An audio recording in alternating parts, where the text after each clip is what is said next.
Esto es otro podcast progre de Abrazo Grupal. Un espacio de opinión, reflexión y debate sobre la política y todas aquellas cosas que nos afectan. Que ni te sorprenda, aquí encontrarás la opinión más progre del momento. Acompáñanos. Muy buenos días, buenas noches, buenas tardes a la hora que nos estén escuchando y bienvenidos a otro podcast progre de Abrazo Grupal. Yo soy Luis Ruiz. Andrés, ¿cómo estás?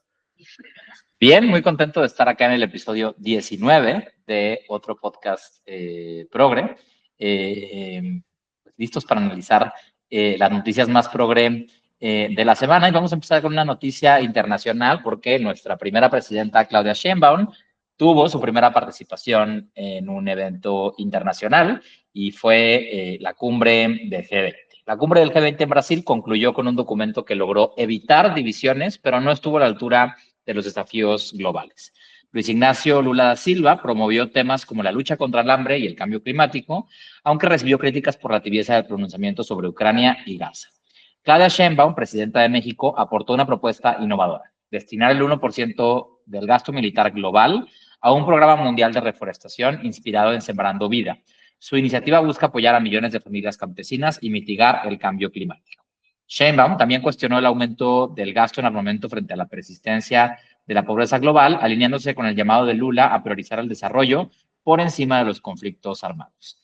Aunque el consenso multilateral quedó limitado, Brasil y México destacaron como voces críticas en favor de reformas a instituciones internacionales y políticas que enfrentan el calentamiento global y la desigualdad, contrastando con los discursos aislacionistas que resurgen en el panorama internacional. ¿Cómo viste, Luis, pues lo que estuvo circulando ahí de la cumbre del G20? A mí me da mucho gusto, me encanta también ver a los obradoristas como haciendo estas maromas de antes era malo ir al G20 porque López Obrador no iba, ahora como va Claudia es muy bueno que vaya al G20, pero la verdad me siento contento. Yo creo que era urgente que retomáramos la participación internacional, ¿no? No es algo que le interesara al expresidente y creo que Claudia Sheinbaum pues lo hizo muy bien, se vio presidencial. Me gustó su presencia, me gustó la actitud que vi de los líderes globales frente a Claudia Sheinbaum. Creo que deja bien parado el país. En general, pues me gusta ver que hay ciertas señales. Si bien el programa que fue a proponer, que es el programa Sembrando Vida, es un programa propio del obradorismo. Incluso veía ayer de estos tweets cursis que te aparecen de obradoristas, pero obradoristas sectarios, que alguien puso así como nuestra presidenta llevando el sueño de un niño de Macuspana al G20. Dije, Dios mío, me empezó a salir urticaria inmediatamente, pero fuera del niño de Macuspana, que todavía no tenemos muy claro dónde está, de verdad, yo sigo sin entender dónde está y por qué Claudia Sheinbaum no se ha mudado a Palacio Nacional, pero fuera de eso, a mí me gustó mucho ver a Claudia Sheinbaum en la cumbre, y más bien tú eres el internacionalista. Me gustaría saber qué pensaste de todo esto. Bien, definitivamente, igual que tú, me da gusto que el gobierno federal, ahora la presidenta Claudia Sheinbaum, retomen esta presencia internacional en la que México, pues históricamente ha sido protagonista. Me parece que es un acierto que tenga su primera intervención, y me parece que además pues supo aprovecharla para posicionar ciertos valores del obradorismo o de la 4T, ¿no? Que era justo pues una oportunidad que desaprovechaba el presidente Andrés Manuel, ¿no? O sea, vimos a Claudia Sheinbaum viajar en un avión comercial para llegar a Brasil, ¿no? O sea, que entonces hace total sentido haber vendido el avión presidencial si la presidenta o el presidente va a viajar fuera en avión comercial, ¿no? Y no solo como vender el avión para aislarnos del mundo, ¿no? Me parece que eso fue una buena puntada de la comunicación de Claudia.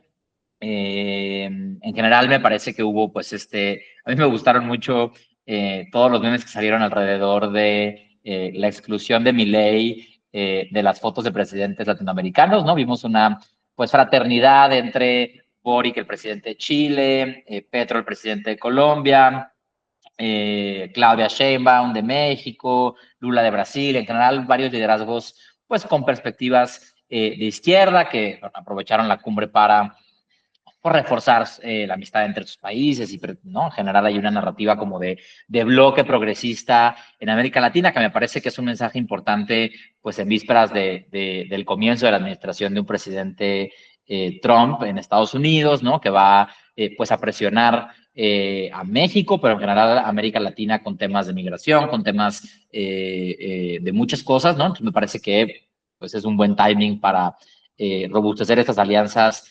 internacionales y marcar pues justamente el aislamiento de posturas como la que promueve Milei, que ahora que Trump entra a la presidencia, pues veremos ahí un bloque fuerte articularse por estas ideas de países que creen que el Estado tendría que ser pequeñito, ¿no? En general me parece que igual que tú, Claudia Sheinbaum hizo un buen papel, sobrio, ¿no? No destacable, no tenemos la líder más carismática, no robó cámaras, no destacó muchísimo, pero me parece que es una representación digna, ¿no? Algo, y esto nos va a llevar a la siguiente nota que ya nos vas a compartir tú, algo que me parece un mal timing de la participación de Claudia Sheinbaum en el G20, pues es que lo que salió a proponer a nivel internacional no lo está garantizando a nivel nacional, que tiene que ver con esta inversión en el cambio climático, ¿no? Mientras el presupuesto 2025 trae fuertes recortes a proyectos importantes para el país en ciencia, en desarrollo, en medio ambiente, pues ella sale a tratar de encabezar propuestas progresistas a nivel internacional que francamente no se sostienen si no pone el ejemplo con esos proyectos a nivel nacional. Sí, yo solo pensaba en estas escenas en las películas del fin del mundo, donde pues ya se va a acabar el mundo y entonces la familia mejor se sienta a cenar y a ver caer los asteroides a su alrededor. Un poco eso sentí con esta cumbre del G20, ¿no? O sea, esta foto que a mí también me pareció muy linda, de 4 representantes de las izquierdas democráticas latinoamericanas, ¿no? Claudia Sheinbaum, Petro, Lula y Boric, como tomándose de la mano y así. Podría ser una señal de fuerza, pero también podría ser una señal de, pues aquí estamos en lo que nos llega Trump y nos carga la chingada, ¿no? Y justo varios analistas coinciden en eso, ¿no? En que un poco Trump fue el elefante en la habitación, ¿no? Estaba Biden ahí, de hecho, pues Claudia Sheinbaum tuvo un intercambio, dice ella muy respetuoso, yo quisiera saber si él lo tomó de la misma forma y con el mismo respeto, en el que le pide a Biden que por favor le dé toda la información sobre la detención del Mayo Zambada, donde pues el gobierno mexicano ha sugerido que hubo intervención de los Estados Unidos, que creo que aparte no se necesita tampoco ir a Harvard, ¿no? Para sugerir tal cosa. Pero sí siento que un poco esta cumbre estuvo marcada por, pues sí, nosotros tenemos estas visiones en común, incluso pueden tener esas visiones en común con Joe Biden, pero lo que se avecina es radicalmente distinto, ¿no? Y habrá que ver, ¿no? Habrá que ver cómo se recompone el panorama, ¿no? Ayer oía que Leo Zuckerman decía que quizás la reunión más importante que tuvo Claudia Sheinbaum fue con Xi Jinping, probablemente sí, aunque no va a haber mucho que hacer con China si queremos estar en el buen lado de los Estados Unidos durante los próximos años, ¿no? Entonces, pues más bien creo que va a ser interesante cómo va a ser la política exterior de México durante los próximos meses, a partir de que Donald Trump tome posesión en febrero, me parece que es febrero. Es en enero, En a finales de enero, enero. o sea, ya estamos a nada. Entonces, pues Para sí. que a ti como leonés no se te va a olvidar que es el 20 de enero, el día de la fundación de León. No soy suficientemente leonés para saber eso, pero soy suficientemente leonés para saber que viene Sam Smith a la feria. Esa es la novena noticia de esta semana, que la feria de León va a tener a Sam Smith y a Camila Cabello y a Def Leppard. Que la Feria de León sí cuida jotos. Pero sí, bueno, ahorita que mencionabas que no hay que estudiar en Harvard para poder deducir algunas cosas sobre la detención del Mayo Zambada, me recordaste un meme que vi esta semana que decía, bueno, después de ver cómo votan los gringos, empiezo a pensar que Harvard no está tan difícil. Sí, yo lo pienso a veces, también con ciertas opiniones de Viri Ríos, pero vamos ahora a la siguiente nota. ¿Algo más que quieras agregar del G20, Andrés? No, como dices, me parece que fue una reunión nostálgica de un orden democrático que está en vísperas de cambio. Y en general, me parece que todo el mundo está esperando y que también es tan moderada la conclusión, ¿no? Porque todo el mundo está esperando ver cómo se van a reconfigurar pues los liderazgos en el mundo, ¿no? A partir de la toma de posesión de un Trump sumamente fortalecido. Qué fuerte la palabra nostálgica, ¿no? Porque creo que a lo largo de estos últimos episodios, desde el triste episodio donde reportamos la elección de Trump, pues básicamente estamos sintiendo justo, ¿no? Ya hablamos de un cambio de régimen desde cómo arrasó Morena durante las elecciones de este año, pero creo que la conjunción, las totales mayorías de Morena con las totales mayorías de Trump pintan un escenario muy particular para México y me parece que la siguiente nota solo nos lleva a seguir hablando de este cambio de régimen en toda América del Norte, ¿no? Y es que ya se dio a conocer el presupuesto de egresos 2025, que por cierto, ¿qué pedo con la manera en que lo dieron a conocer? Es un PDF donde no se puede buscar información porque convirtieron el texto en imagen. Es algo que dificulta muchísimo el trabajo para quien quiera analizarlo, pero bueno, vamos a hablar del presupuesto de egresos. El primer presupuesto, el gobierno de Claudia Sheinbaum propone un gasto de 9 billones de pesos con ajustes significativos en diversas áreas. Destacan los recortes a dependencias como la Secretaría de la Defensa Nacional, la Secretaría de Salud y la Secretaría de Medio Ambiente, que justo hace referencia a lo que tú mencionabas hace ratito. Estas reducciones contrastan con los ambiciosos planes de Sheinbaum, como el programa de farmacias del bienestar y el impulso a las energías renovables, que buscan transformar el panorama social y el ambiental del país. El paquete económico ha generado críticas. Universidades como la UNAM y la UAM enfrentan recortes que amenazan su funcionamiento y sectores como cultura y Fuerzas Armadas también se verán afectados. Ricardo Monreal, que tristemente es un personaje recurrente en este podcast ahora, el líder de Morena en la Cámara de Diputados, señaló que se requerirá una cirugía mayor al presupuesto para reasignar recursos a estas dependencias y universidades. Mientras se priorizan programas sociales, sectores clave como la educación y los organismos autónomos podrían ser los más descobijados en este ejercicio de ajustes. ¿Cómo viste el presupuesto? Y este desmadre que traen de andar ajustando y desajustando y reajustando el presupuesto, Andrés. A mí, digo, antes de entrar de fondo en el presupuesto, me parece que diste en el clavo al mencionar la forma en la que se socializó el presupuesto, ¿no? Este PDF convertido en imagen que no puedes descargar, ¿no? Pues esto es una maña que el gobierno o los gobiernos han hecho siempre para evitar ser transparentes y por eso se construyeron instituciones como el INAI, el Instituto Nacional de Acceso a la Información, que podía obligar a las dependencias públicas a hacer la información más accesible, ¿no? Lo ideal es que fuera un formato de datos abiertos, un Excel que pudieras descargar y manipular, ¿no? Pero como no quieren que eso o sea, que hagas eso, pues lo hacen de esta forma.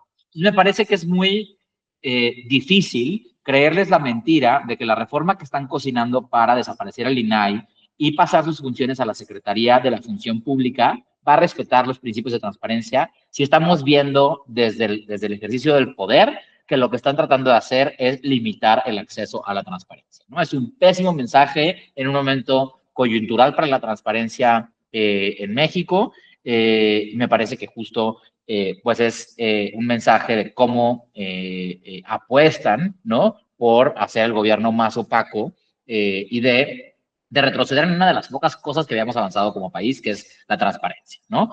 Aunque a los mexicanos les cuesta trabajo pensar que México es destacado en algunas cosas en cuanto a su gobierno, la realidad es que a nivel internacional hemos destacado muchísimo por la política de transparencia, por tener un INAI al que le podías pedir información y que si las dependencias públicas no te las entregaban, esa información el INAI podía exigirles que te la entregaran o que te la entregaran en ciertos formatos y hoy pues estamos ante la antesala de la desaparición del INAI bajo pues justo una lógica de supuesta eficiencia presupuestal, ¿no? Como ya lo decía hace rato, me parece que querer salir al mundo a proponer proyectos medioambientales y recortar 25.8 mil millones de pesos a la Secretaría de Medio Ambiente, pues es morderse la lengua y pues hace que no sea muy sostenible ese discurso que tienen, ¿no?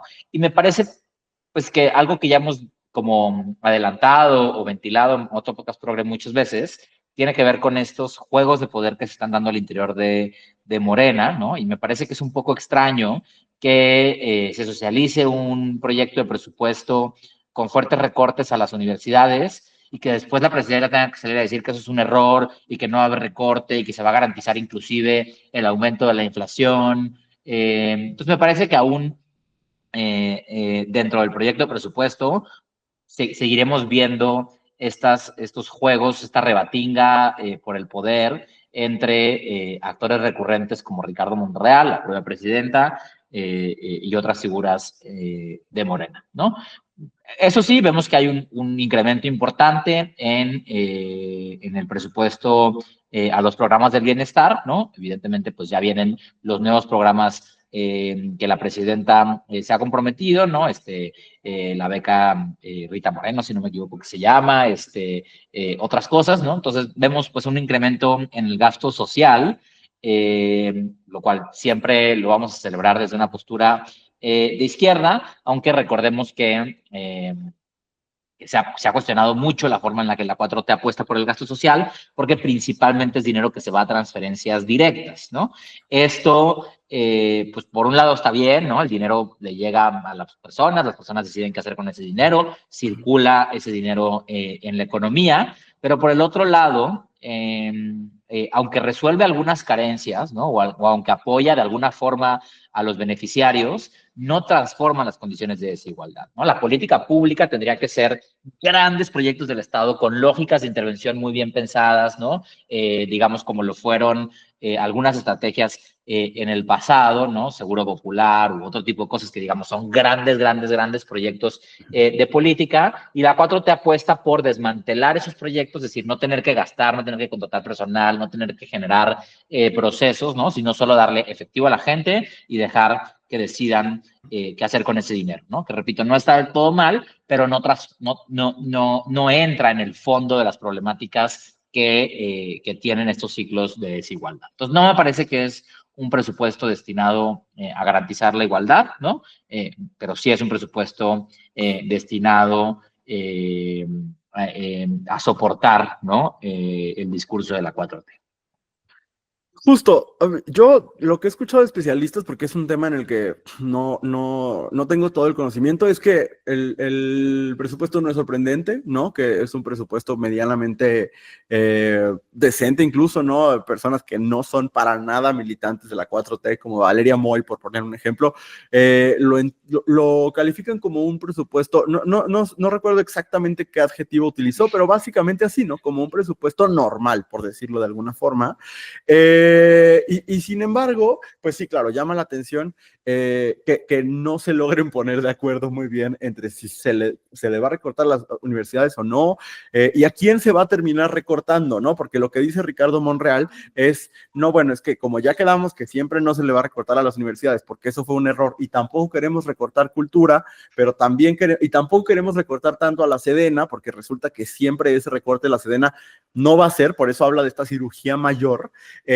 A mí, pues sí me da miedo ver al final dónde va a quedar el recorte, ¿no? O sea, en esta cirugía mayor que se le va a hacer al presupuesto, no lo podemos discutir ahorita, pero a lo mejor la próxima semana ya estamos hablando de otro presupuesto.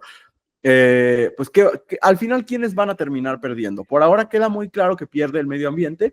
La 4T tiene esta excusa de decir, lo que pasa es que el programa Sembrando Vida no está en la Semarnat, está en la Secretaría del Bienestar, y esa es como la gran apuesta de la 4T al medio ambiente, pero ahí el asunto está en que el programa Sembrando Vida no está libre de cuestionamientos e interrogaciones, ¿no? A mí me gustaría que en los próximos episodios pudiéramos tener alguna persona experta en el tema, porque sí he escuchado que hay ciertas piezas periodísticas que sugieren que como consecuencia de Sembrando Vida ha habido deforestación, entre otras cosas, ¿no?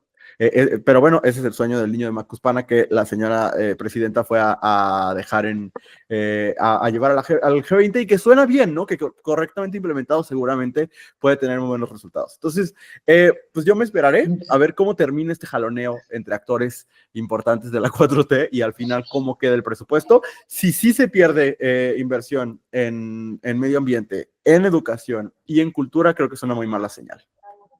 Sí, y a ver, solo como para entender un poco o para profundizar un poco en esto que estabas diciendo, ¿no? O sea, a ver, el programa Sembrando Vida puede ser excelente, puede ser la mejor política pública del mundo.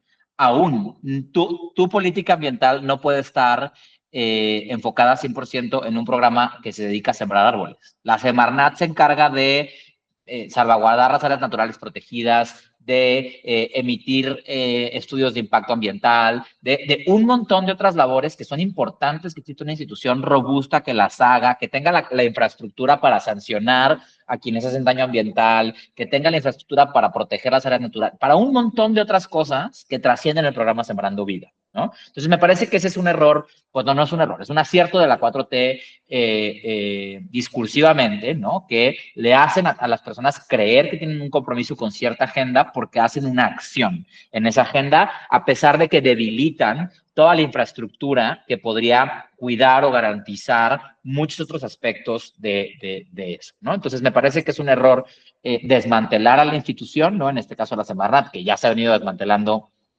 año con año, y solo apostar por un proyecto pues de desarrollo económico con perspectiva medioambiental, ¿no? Que es, la realidad es lo que es sembrando vida, ¿no? Porque una cosa no sustituye a la otra, ¿no? Y en esta lógica de desmantelar al Estado, pues es un poco raro, ¿no? Que sea un gobierno de izquierda quien apuesta por desmantelar instituciones y convertirlo en transferencias directas de dinero, porque ese realmente es el centro de la política capitalista, ¿no? Y tal cual nos lo está dejando ver Donald Trump, ¿no? Con los nombramientos de figuras, como ya lo decíamos la semana pasada, como de Elon Musk, ¿no? Que tiene justo esta tarea, ¿no? De desmantelar el Estado. Pero bueno, vamos a actualizar a quienes más han nombrado en el gabinete. El expresidente y presidente electo Donald Trump continúa formando su gabinete con nominaciones polémicas, una más polémica que la otra, para roles claves en su administración. En las últimas semanas destacan Linda McMahon como secretaria de Educación y el médico y figura televisiva Mehmet Oz para dirigir Medicare y Medicaid. Es el segundo figura televisiva de Fox News que ha sido nombrado al gabinete. McMahon, exdirectora de la WWE y veterana aliada de Trump, enfrentará el desafío de implementar su plan radical para la educación, eliminar el Departamento de Educación y transferir su control a los estados. El doctor Oz, conocido por su programa de televisión y criticado por difundir pseudociencia, supervisará programas de salud cruciales como Medicare y Medicaid, aunque su nombramiento ha generado escepticismo debido a su falta de experiencia en políticas públicas.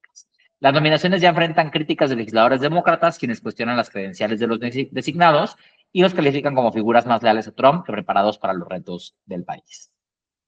Y de pronto, Zoe Robledo y Mario Delgado ya no sonaron tan mal, porque son como sus homólogos en este caso.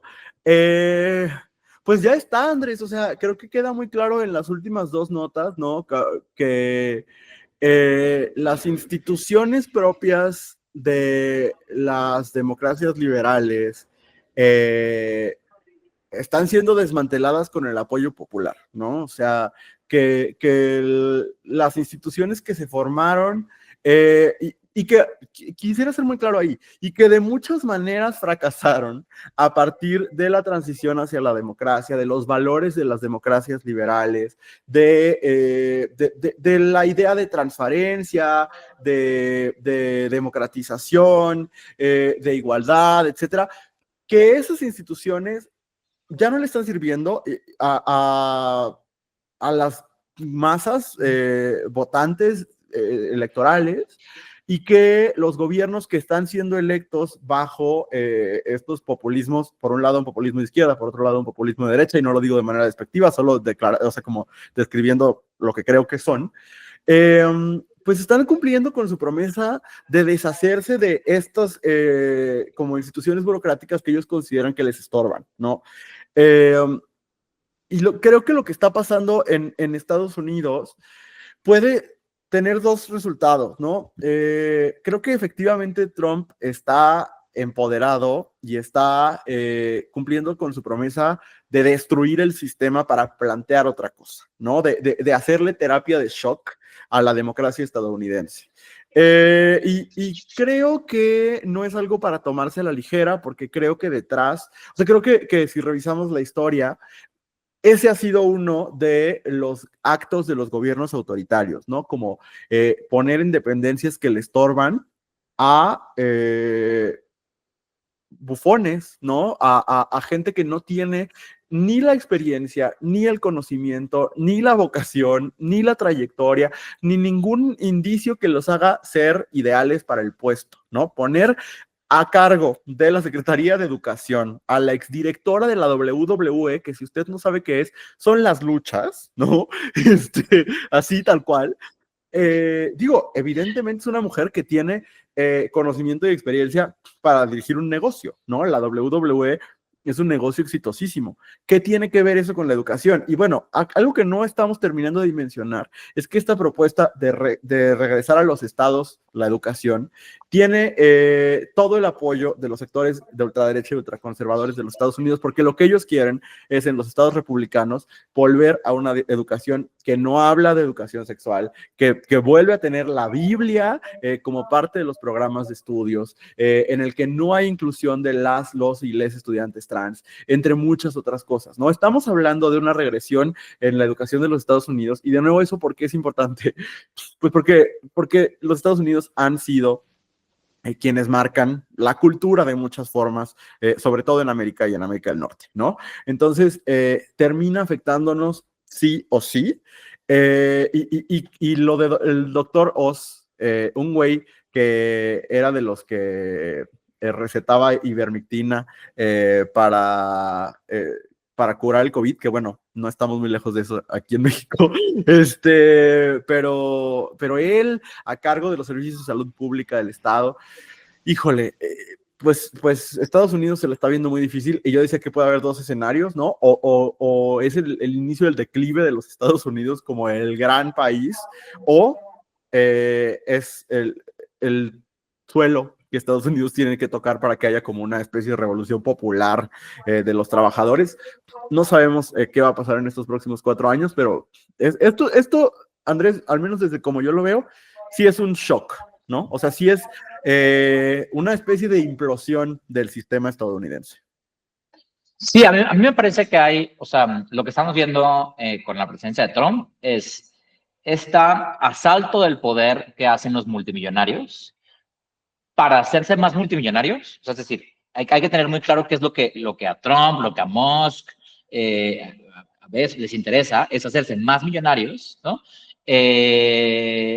Y esconden ese interés o esa apuesta en una supuesta guerra cultural en la que ellos no creen, ¿no? Si vemos a las personas más cercanas a Trump y a las personas que están siendo nombradas al frente de lugares estratégicos en el gabinete, pues no son personas que predigen con el ejemplo, ¿no? Son personas que han tenido varios divorcios, que tienen hijos con varias esposas, que están acusados de abuso sexual, en algunos casos a menores de edad, es decir, personas, ¿no? Que en su cotidianidad no viven bajo los supuestos valores morales que hoy dicen defender en una gran cruzada nacional cristiana moralista, ¿no? Entonces, han encontrado en esa pseudo batalla cultural una forma de distraer, ¿no? A ciertos o a amplios sectores de la sociedad para que les permitan cambiar las reglas del juego y seguir beneficiándose,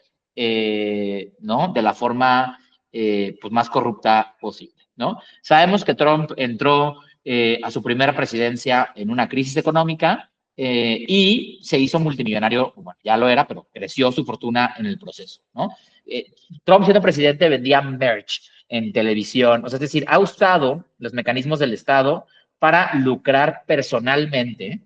Vemos que Trump va a hacer exactamente, perdón, Musk va a hacer exactamente lo mismo, y figuras como estas personas que acaban de nombrar van a estar en los medios generando problemas falsos, ¿no? Sobre las personas trans en el deporte, sobre las niñas trans en el baño de la escuela, sobre la Biblia en ciertos espacios, ¿no? Mientras que allá arriba los multimillonarios van a estar sirviéndose a sus anchas, ¿no? Es así de claro lo que está pasando, y es muy, muy, muy grave y muy cruel que eso utilice los derechos de las personas LGBT como cortina de humo, ¿no? Para distraer la atención de los temas verdaderamente importantes.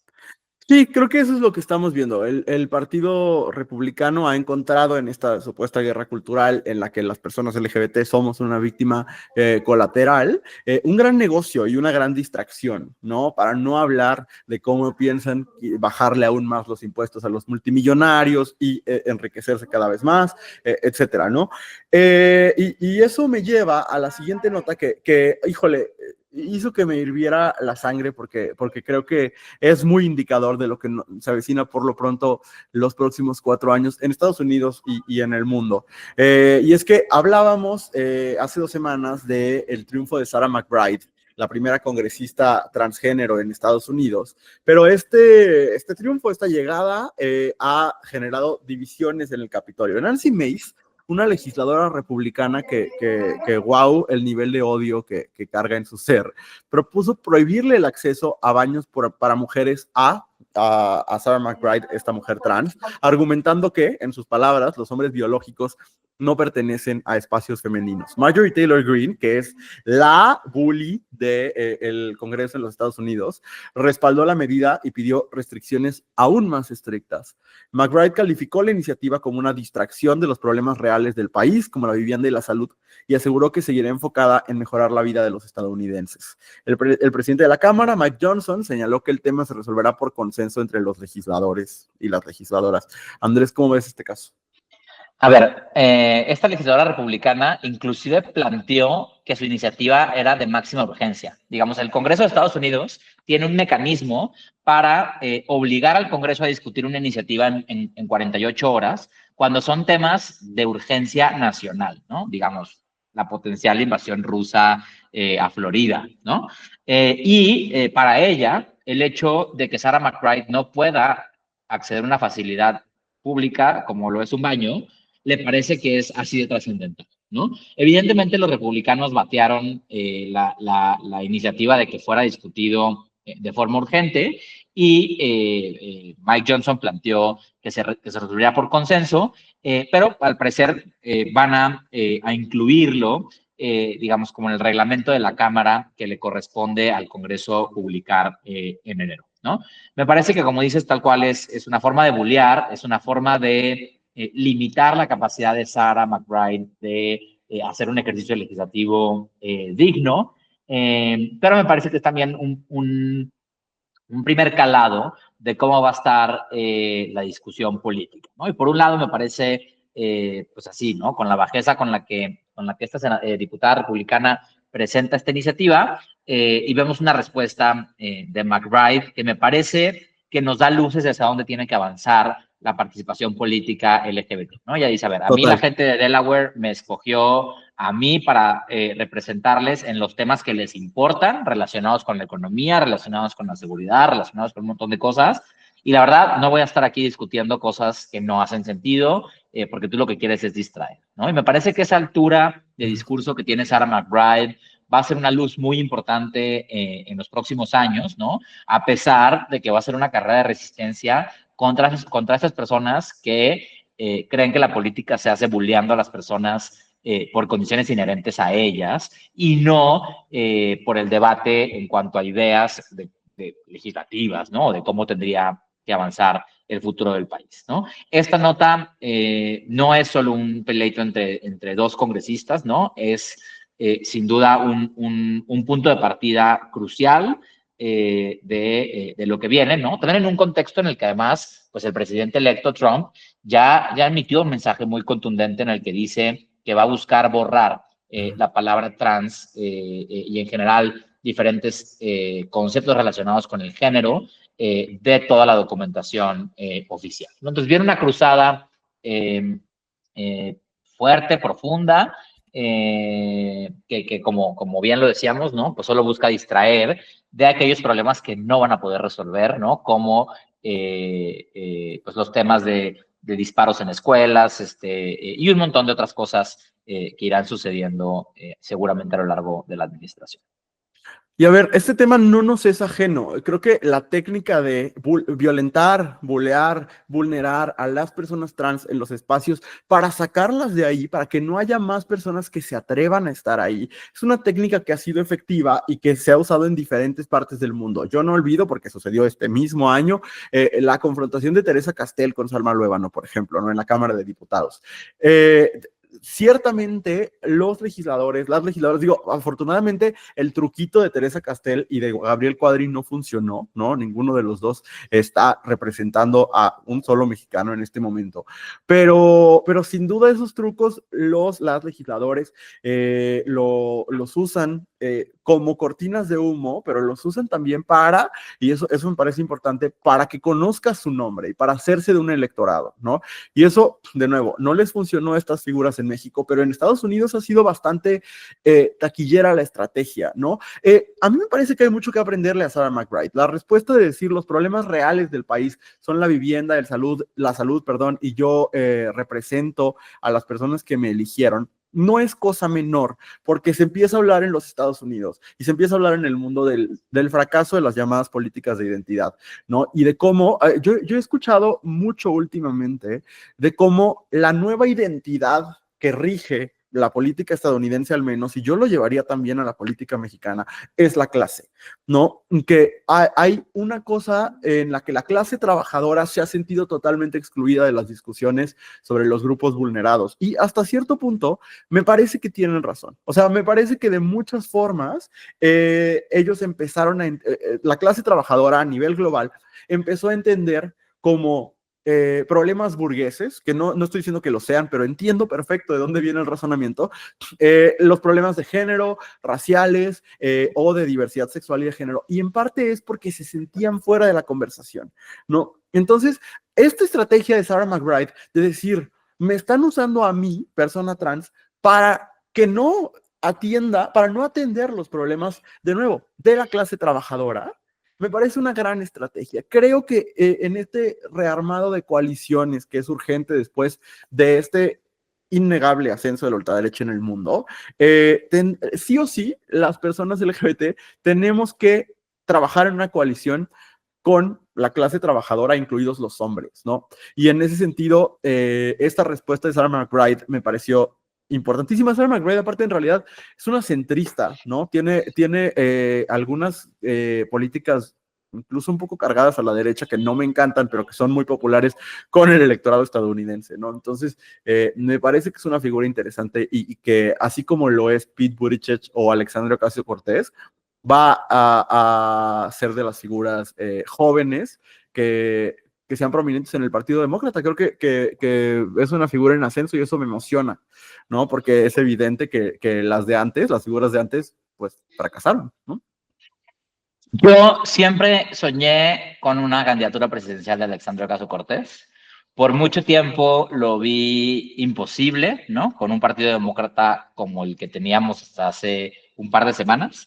Pero hoy, ¿no? Siendo la gran discusión de los Estados Unidos, cómo interlocutar con la clase trabajadora, me parece que el Partido Demócrata no tiene mejor vocera que Alexandria Ocasio-Cortez y el despliegue mediático que ha tenido, pues, postelectoral, de ser un poco la voz de la cordura en medio del desastre, la apuntala, ¿no? Como una potencial figura, pues a las grandes ligas, ¿no? Ahora que la mencionas, ¿no? Solo quería dejar eso sobre la mesa me emociona la perspectiva que está teniendo, ¿no? De ser la completa outsider del partido, a ser hoy quien está reflexionando en dónde acertaron y en dónde se equivocaron, ¿no? Y me parece que el partido debería apostar por una portavoz como ella, ¿no? En los próximos años. Sí, yo soy de la idea de que en 2016 Bernie Sanders le hubiera ganado a Donald Trump, o por lo menos el escenario hubiera sido muy distinto. Y yo creo que la heredera del legado político de Bernie Sanders es sin duda Alexandria Ocasio-Cortez, que justamente es representante de esta izquierda populista, pero democrática, que podría ser atractiva para estos momentos que estamos viviendo. No hay manera de competirle a un populista de derecha como lo es Donald Trump, con un perfil tan institucional como lo fue Kamala Harris. Creíamos que sí, ¿no? No estamos diciendo que siempre lo supiéramos, pero claramente nos dejó claro la elección que no, que lo institucional y lo burocrático y lo delegado político no está funcionando, ¿no? Pero si te parece, Andrés, vamos... Una nota más de la reforma al Poder Judicial, que es la gran ocurrencia del siglo XXI en este país. El Instituto Nacional Electoral, ya dejamos Estados Unidos, vamos a aterrizar en México. El Instituto Nacional Electoral le va a pedir al Poder Legislativo, y esa nota es de apenas hace unas horas de cuando estamos grabando, retrasar la elección del Poder Judicial 90 días y que no sea el 1 de junio del próximo año, sino el último domingo de agosto de 2025. Esta solicitud, respaldada por unanimidad en el Consejo General del INE, se debe a retrasos en las actividades logísticas y administrativas ocasionados por suspensiones judiciales de 2 meses. Entre los retos destacan la contratación de más de 50,000 capacitadores y el diseño de materiales electorales para una elección sin precedentes en número de candidaturas. Paralelamente, Arturo Saldívar, coordinador de política y gobierno, y también, quisiera agregar, integrante del comité seleccionador del Poder Ejecutivo, informó que 1,000 personas ya se han inscrito en el comité de evaluación del Poder Ejecutivo, mientras que el Senado reporta más de 2,400 registros. La convocatoria, que cierra el 24 de noviembre, busca alcanzar 5,410 postulaciones para realizar la insaculación pública que definirá las candidaturas finales. Saldívar subrayó que este proceso es clave para transformar el Poder Judicial en un órgano más plural y democrático. Básicamente, Andrés, el INE está en aprietos, no tiene la logística lista, probablemente necesite más tiempo para hacer la elección y no hay tantas candidaturas todavía recibidas. ¿Cómo ves el panorama? Pues un fracaso, como ya lo prevíamos, ¿no? Cuando una reforma se hace tan al vapor, sin analizar a detalle pues muchos aspectos de su implementación, pues está destinada a una implementación así de atropellada, ¿no? Creo que el INE tiene 2 grandes retos, ¿no? Uno es el tiempo, que ya en esta carta están pidiendo 2 meses más, ¿no? Haciendo énfasis principalmente pues en lo complejo que es reclutar a toda la estructura de gente que se requiere para coordinar una elección, pero también, retomando un poco la conversación que teníamos al principio sobre el presupuesto, hay un reto presupuestal, ¿no? El INE hace un estimado de cuánto va a costar esa elección y Morena dice, está muy caro, y si le cortamos a la mitad, ¿no? Entonces, ¿no? O sea, es un poco absurdo pensar que el INE pueda organizar una elección sin presupuesto, sin tiempo, ¿no? Y me parece que también, pues un poco lo que se busca es disminuir, ¿no? Esta capacidad del INE de tener un éxito para después señalarlos como se les ha seguido señalando, ¿no? Y plantear por una nueva ocasión, ¿no? Una profunda reforma para desaparecerlo o cambiar, ¿no? Sí, es un desastre. O sea, a mí me parece que es un desastre por donde lo quieras ver. Una nota de apenas hace unos días reportaba algo que sí me parece alarmante y que no he visto en medios lo suficiente. De las personas que se han registrado para la elección de jueces, ministros y magistrados, solo el 30% son mujeres.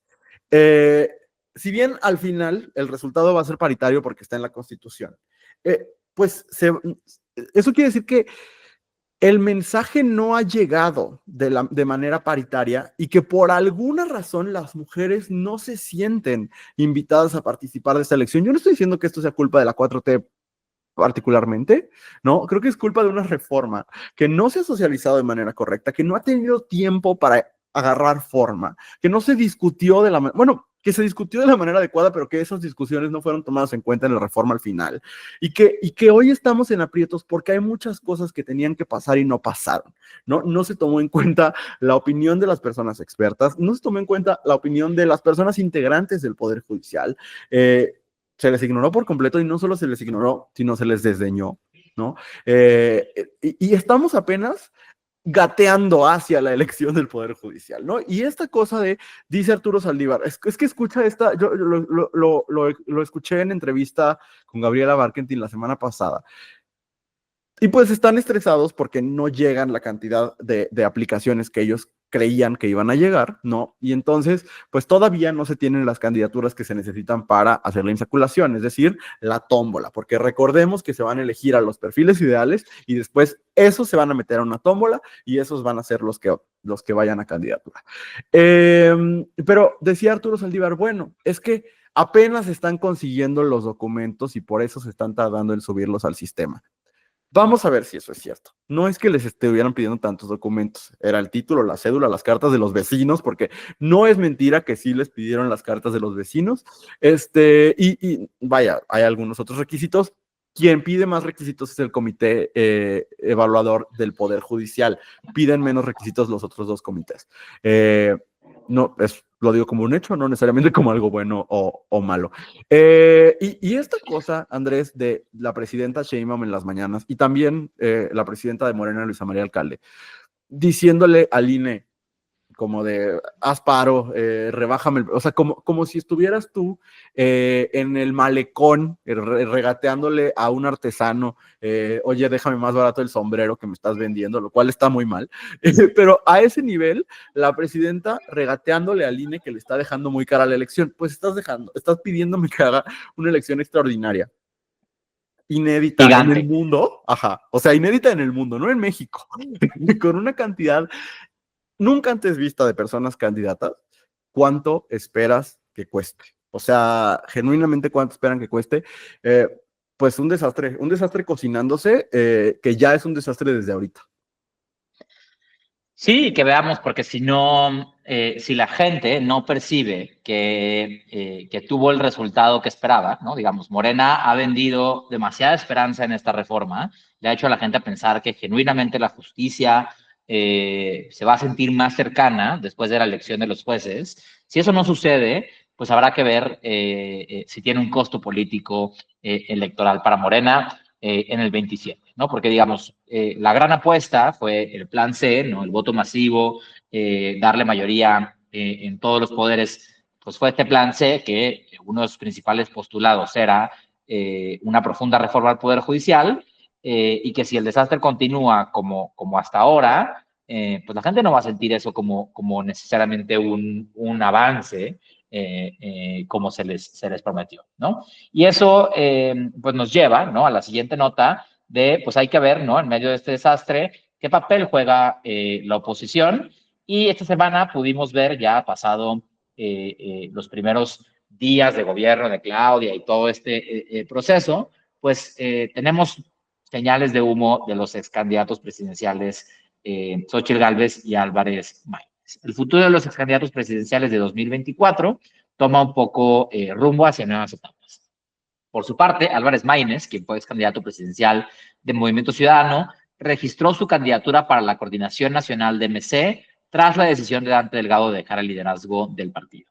Álvarez, que logró la mayor votación histórica de MC en las elecciones pasadas, busca fortalecer la presencia del partido y ganar más gobernaturas en los próximos años. Por su parte, Gálvez, aunque no se distanció de los partidos que la postularon, PAN, PRI, PRD, ha comenzado a contemplar la creación de un nuevo partido político. La excandidata señaló la falta de estructura electoral de la coalición como una señal de que se necesita un cambio. Su propuesta es formar un partido cercano a la gente con un enfoque de honestidad y sin espacio para políticos corruptos. Quizás estar hablando de Jorge Romero. Otros movimientos como el Frente Cívico Nacional y el de Eduardo Verástegui también buscan crear nuevos partidos para desafiar a las fuerzas tradicionales. Dejaste así, la última frase es como de terror, ¿no? De Verástegui sigue ahí. También Sandra Cuevas. A ver, yo creo que no es tan mala idea nada de lo que estamos escuchando. O sea, yo nunca pensé, se lo decía el otro día a mi hermana, yo nunca pensé estar preocupado por el bienestar del PAN. Lo dije creo que también aquí en el episodio, ¿no? O sea, nunca les he dado un voto, me parece un partido que defiende un montón de ideas con las que no creo. Pero me da miedo lo que pueda venir después del PAN, ¿no? O sea, el PAN mutado como juntado con trompismo y con inspiración en Milei y en Bolsonaro y demás, eso me da todavía mucho más miedo, porque sí creo que el PAN es muy diferente a Milei. O sea, si bien hay personas ultra conservadoras y de ultraderecha, creo que Xochitl Gálvez no fue una de ellas, por ejemplo, ¿no? Y que aunque yo nunca votaría por la derecha, creo que a un país le viene bien tener una derecha con cordura, a diferencia de una derecha con una motosierra, ¿no? Y en ese sentido, estas dos alternativas, que ni siquiera sé si podríamos llamar de derecha, pues por un lado en la elección probaron no ser proyectos ganadores en ese momento, pero por otro lado, creo que un error sería desechar los esfuerzos que se hicieron para plantear una alternativa al morenismo y no aprender de la experiencia e intentar evolucionarlos. Y pienso específicamente en que Jorge Álvarez Maínez sea el nuevo dirigente de Movimiento Ciudadano. Sí me parece que es una apuesta interesante y que me gusta para dónde podría llevar a ese partido, que creo que es un partido multiforme, ¿no? O sea, creo que es un partido que si te dejas guiar por su campaña presidencial, tiene una visión del mundo, pero si ves cómo gobiernan Jalisco, tienes otra visión del mundo, pero si ves cómo gobiernan Nuevo León, la visión es otra, ¿no? Entonces, creo que Maínez, como alguien que logró despertar algo de entusiasmo, sobre todo en las juventudes mexicanas, pues puede darle un tono más unificado a Movimiento Ciudadano y quizás empezar a construir una alternativa, no sé si para dentro de 2 años y cacho, pero quizás para el 30, ¿no? Eso por un lado. Xochitl Gálvez, a mí me da un poco de tristeza cómo quedó parada Xochitl Gálvez después de la elección, porque ciertamente creo que los partidos la abandonaron muy, muy, muy al inicio de su campaña. O sea, creo que se emocionaron 2 días, ¿no? Como, ay, tenemos una candidata que dice groserías y que le parece atractiva como a ciertas personas que a lo mejor no son tan conservadoras. Y luego dijeron, ah, no, y como que se sentaron, ¿no? Y ella misma lo ha dicho en sus nuevos espacios, como el que tiene en Atypical TV, este, que los partidos no le dieron dinero para hacer campaña. Creo que eso se notó, ¿no? Entonces, sí, por un lado, me parece interesante que Xochitl esté apostando por revampear su carrera política. Por otro lado, no sé, Andrés, si a ti se te ocurra ¿con quién se va a aliar? O sea, ¿con quién va a fundar un partido? Yo incluso en algún momento dije, pues a lo mejor Xochitl se va a Movimiento Ciudadano. O sea, en realidad no es tan lejana. Yo sentía que su mirada de muchas cosas no era tan lejana de la de Alejandra Barrales, por ejemplo, ¿no? Este, No, y a ver, o sea, la suplente de Xochitl Gálvez en el Senado ajá, era Laura Ballesteros, una figura que sí. hoy el Movimiento Ciudadano ha encumbrado, ¿no? Tiene muchísima, tiene una gran posición de poder Laura Ballesteros al interior de Movimiento Ciudadano. Entonces creo que sí era natural, inclusive que Xochitl Gálvez debió haber apostado por ser la candidata del PAN a la jefatura de gobierno de la Ciudad de México, y si no se la daba el PAN, la debió haber tomado por Movimiento Ciudadano y construir una carrera de mayor trayectoria, ¿no? Hoy vemos una Xochitl Gálvez perdida, ¿no? A mí me da pena. Y si comparamos estas dos experiencias, ¿no? Por un lado tienes un Jorge Álvarez Maínez que se avienta a la campaña presidencial y consolida su liderazgo al interior del partido. Digamos, ya tenía una posición de mucho liderazgo, ya era muy posible que él fuera el sucesor de Dante Delgado, pero esa posibilidad la cuajó siendo candidato presidencial. Digamos, hizo los pasos naturales. Si encabezaste un partido, no eres el candidato de un partido en la elección, uno esperaría que seas el líder de ese partido, ¿no? El líder moral, a lo menos, el líder ideológico, ¿no? Y vemos a Maínez pues, transitar en esa vía, ¿no? Mientras que Xochitl Gálvez, imagínate, después de ser candidata de 3 partidos políticos, salir a decir, no, necesitamos crear un nuevo partido político. Mija, ya. O sea, si no le atinaste con 3, ¿no? ¿Qué nos hace pensar que tienes la capacidad de crear uno nuevo? ¿No? O sea, definitivamente yo creo que necesitamos nuevos partidos políticos, ya lo he dicho más de una vez en otro podcast progre, pero no me parece que Xochitl Gálvez haya heredado esa responsabilidad, ¿no? Fue No. una candidata fracasada, que no trasciende como líder moral, no tuvo una campaña que sembrara ideas que hoy haya personas que defiendan, ¿no? O sea, pasa la historia como utilizada por estos partidos, o más que estos partidos, por los líderes de estos partidos que hoy se siguen regordeando en poder, que siguen haciendo acuerdos con la 4T, que siguen cobrando miles de millones que se siguen repartiendo los espacios de este partido para mantener todo el presupuesto. Y la vemos a ella, pues en la Typical TV, perdón, un foro con bajísima producción, una webcam ahí en el patio de la casa de alguien, ¿no? Anunciar la creación de un partido político, así no se hacen las cosas, pues, ¿no? O sea, si hay Sí. un partido político, tendría que venir de un respaldo popular. Yo solo veo como ruta, pues el Frente Cívico Nacional, ¿no? Figuras como Gustavo Costa Naranjo, como Emilio Álvarez y Casa, digamos, gente que fueron compañeros de bancada, perdón, compañeros de ella en el Senado, ¿no? Germán Martínez, aunque ya regresó al PAN. El pan.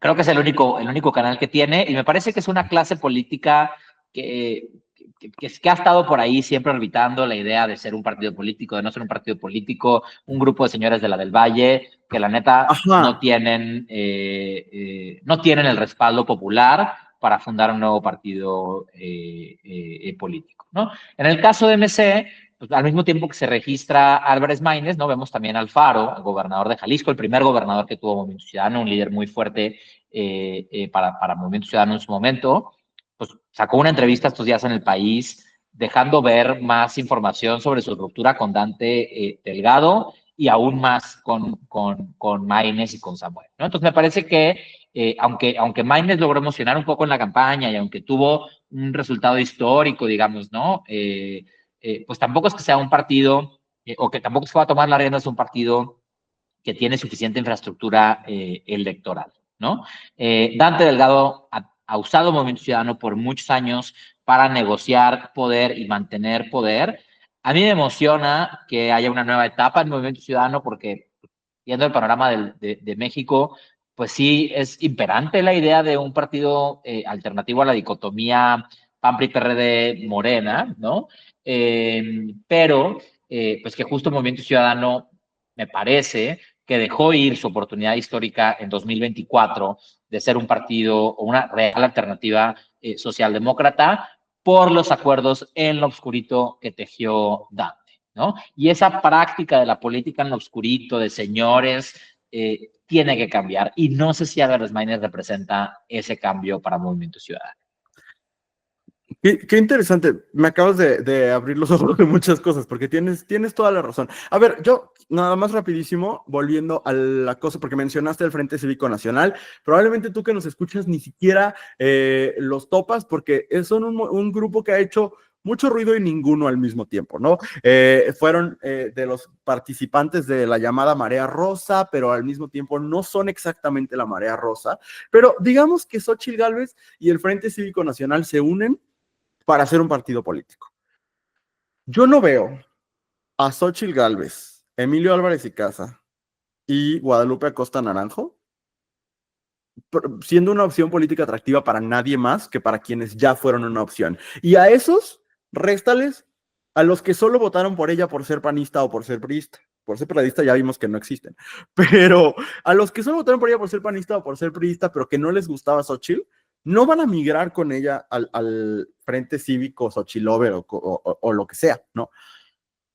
A mí me preocupa porque entonces realmente no estamos hablando de la construcción de una alternativa. Por eso yo decía que yo veía una especie de migración de los legisladores de centro derecha o incluso de centro izquierda como, bueno, esto no es centro izquierda, pero diré los legisladores más centristas como Damián Cepeda, por ejemplo, ¿no? A quienes aparte, yo no sé, a Damián Cepeda ya nada más le falta entrar al CEN del PAN y que le escupan y sigue ahí aferrado, ¿no? Entonces, yo pronosticaba una especie de migración de esta ala medio progresista del PAN a Movimiento Ciudadano, ¿no? A lo mejor ahí podría haber como algún clic interesante.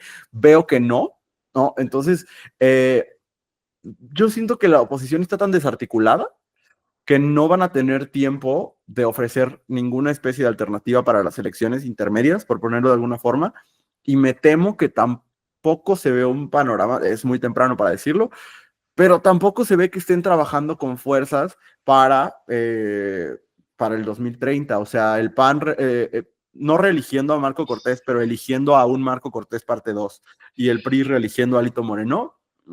No. Veo una oposición mediocre. Y solo para usted que nos está escuchando darle un poco de información, ¿no? Probablemente en las próximas semanas estaremos aquí discutiendo la formación de nuevos partidos políticos, porque en México solo se abre la posibilidad de crear nuevos partidos políticos una vez cada 6 años. Y esa vez es el año posterior al año de la elección presidencial. Es decir, en 2025, durante enero, las personas que tengan la intención de crear un partido político tendrán que notificárselo al INE, tendrán que hacer una asociación civil para crear un partido político y registrar esa intención ante el INE, y el INE les dará un año, todo lo que dura 2025, para cumplir los requisitos de asambleas, ¿no? Es decir, tienen que hacer 20 asambleas en 20 estados de la República con 3,000 asistentes o 200 asambleas en 200 distritos con 300 asistentes, ¿no? Si esa agrupación política logra ese número de asistencias, entonces puede convertirse en un partido político y reciben presupuesto en 2026 para iniciar sus actividades políticas rumbo a ser una opción electoral en 2027. Si en la elección del 2027 logran el 3% de la votación en alguna de las elecciones, tienen el derecho a seguir siendo partido político, si no, desaparecen nuevamente. Entonces, pues en diciembre y en enero vamos a saber quiénes realmente se acercaron al INE con la intención de consolidar ese partido político, y es por eso que vemos hoy a Xochitl Gálvez decirlo, ¿no? No me parece que sea una casualidad, no me parece que Xochitl Gálvez lo diga a la ligera. A mí me hace pensar que muy probablemente el Frente Cívico Nacional con ella ya están en conversaciones para externar esta intención al INE. Así que pues estemos atentos a ver quiénes se registran. Hace 6 años que hubo este proceso otra vez, se registraron más de 100 potenciales nuevos partidos políticos y la gran mayoría de ellos no lograron el requisito. Entonces, vamos a ver a muchos y muy probablemente pocos sean los que sí logren llegar, entre ellos probablemente el del Baster Gordillo, porque también alguien que ya anunció o alguien que ya dejó de ver que tiene una intención de volver a formar un partido político es el Baster Gordillo y su grupo político, que pues con el magisterio tienen toda la infraestructura para juntar las asambleas, ¿no? Sabemos que ellas ya tuvieron Nueva Alianza en su momento, redes sociales progresistas en 2018, pues veremos qué nos ofrecen en 2025. Pues para terminar el episodio de hoy, vamos a regresar un poquito a Estados Unidos, pero me parece que más que solo hablar de Estados Unidos nos habla de un momento global que es quizá una de las mayores preocupaciones, ¿no? Este temor de la libertad de expresión, ¿no? Este autoritarismo ideológico y cultural, ¿no? Pues tiene que ver con el miedo a hablar sobre Trump, la controversia política detrás de The Apprentice, esta película, la película The Apprentice, que retrata la juventud de Donald Trump, ha desatado una controversia política como miedo entre actores y publicistas. Sebastián Stan reveló que no pudo participar en Actors in Actors de Variety porque no encontró a otro actor dispuesto a discutir el filme debido al temor de abordar la figura de Trump. Esta negativa refleja el impacto que la polarización política y la figura de Trump siguen teniendo en la industria de entretenimiento. Stan, consciente de las altas emociones en torno a Trump, destacó la necesidad de abordar esta figura de manera crítica, cuestionando cómo su ascenso al poder se ha integrado al sistema estadounidense. El director de la película, Ali Abbasi, defendió el filme como un examen profundo del personaje y de la corrupción estructural en los Estados Unidos.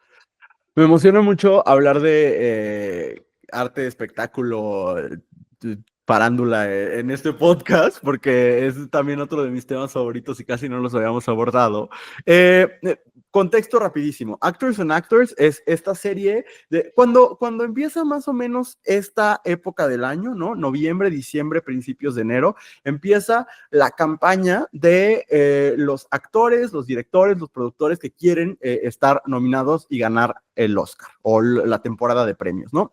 Entonces, ustedes van a empezar a ver a estas figuras como Zoe Saldaña, Carlos Sofía Gascón, Selena Gómez, que están en esta película de Emilia Pérez, que por cierto es un horror, luego hablamos de ella, y empiezan ustedes a ver esas figuras hacer campaña, ¿no? Vamos a ver a Timothée Chalamet, etcétera. Y esta cosa de Actors on Actors es cuando juntan a dos actores de prestigio para hablar sobre sus películas, como sus proyectos que están promocionando para el Oscar.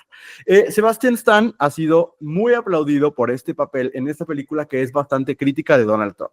Y entonces lo que él está diciendo es que nadie de todos los... O sea, cuando ustedes vean que salga Actors on Actors, sabrán que ninguno de esos quiso grabar con Sebastian Stan por el miedo a las represiones, quizás no políticas en este momento, pero a las consecuencias que puedan tener el hablar negativamente de Donald Trump en público. A mí me parece que esto es una señal muy preocupante, porque durante el cuatroenio, ¿no? Durante el periodo inicial de Donald Trump, el que inició en 2017, vimos que los medios no terminaron. Ay, es que estoy escuchando mucho ruido del otro lado. Que los medios no terminaron de doblarse ante Donald Trump. Sí vimos cierta resistencia, vimos a estas celebridades poco, pero hablar en contra de ciertas de sus políticas, etcétera. Ahora que se siente como que Donald Trump es el statu quo, como que Donald Trump es lo que es Estados Unidos, ¿no? Como que Estados Unidos es trumpista, lo que poco a poco empezamos a ver es que también los medios, también las celebridades, también los artistas empiezan, si no a replicar los discursos de Trump, porque sería demasiado hipócrita, sí a quedarse callados, ¿no? Y esto que dice Sebastian Stan no es una cosa menor. Que ningún actor haya querido grabar con él, me parece fuerte. Y eso sumado a la nota de la semana pasada de que Disney y otras compañías mediáticas ya regresaron a publicitarse en X, la plataforma de Elon Musk, nos señala que... no, y la nota también de que Disney, después de la elección de Donald Trump, parece haber quitado un capítulo con temática trans de una de sus series animadas. Estamos viendo el replanteamiento cultural de Hollywood y una alineación con el trumpismo. Me parece que es un fenómeno similar, pero no igual de peligroso, a lo que hizo, por ejemplo, Televisa a inicios de, no, a mediados de este año, después de la elección, cuando despidió a la mitad de los colaboradores de La Hora de Opinar y los sustituyó casi en su mayoría por personas pro 4T. Yo, gustos personales, creo que la nueva alineación de la Hora de Opinar quedó mejor, pero creo que cuando empezamos a ver estos gestos de los medios, no es tanto que haya este teléfono rojo del presidente, la presidenta, y que diga, me corres a Héctor Aguilar Camín, ¿no? Sino que los propios medios empiezan a buscar maneras de serle menos incómodo al poder, ¿no? Creo que es lo que estamos viendo. A mí esta nota de Sebastian Stan sí me preocupa, y porque creo que justo, ¿no? Lo que he repetido en varias ocasiones en episodios acá, Estados Unidos como esta capital de la cultura pop global, cuando se replantea y se empieza a alinear a la derecha y empieza a tener miedo de hablar de ciertas cosas, termina exportando esos miedos y esos discursos al resto del mundo. Y eso me parece preocupante, Andrés. Sí, es excelente preocupante cuando Hollywood fue un actor central de la campaña de Kamala Harris, ¿no? En la mayoría de los meetings de Kamala vimos figuras muy importantes de Hollywood dar speeches, ¿no? En general, la industria del entretenimiento hizo una apuesta, inclusive las horas antes de la jornada electoral, muy agresiva por contener el triunfo de Trump. Y me parece que esta alineación express, ¿no?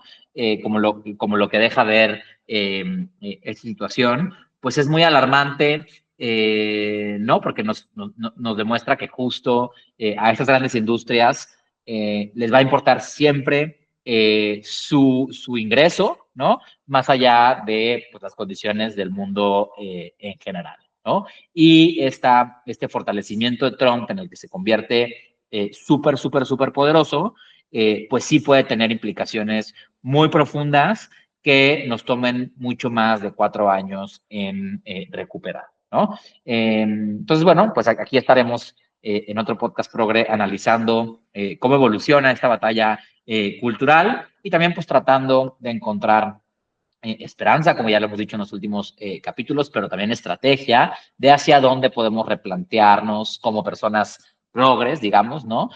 Nuestra participación en esta cultura y en la cultura y en la política. Así es, pues muchas gracias a quienes llegaron hasta acá. Háganos el enorme favor de dejarnos un comentario, compartir este episodio en sus redes sociales, darle like, seguir o suscribirse al canal de Abrazo Grupal. Y pues seguimos platicando de estas cosas, de las malas y de las buenas noticias. Si hay algún tema del que les gustaría que platicáramos, ya saben que nos lo pueden dejar en los comentarios. Y por lo pronto, pues nos despedimos. Muchas gracias, Andrés. Gracias a ti, Luis. Y nos vemos la próxima semana aquí en otro podcast progre. Bye.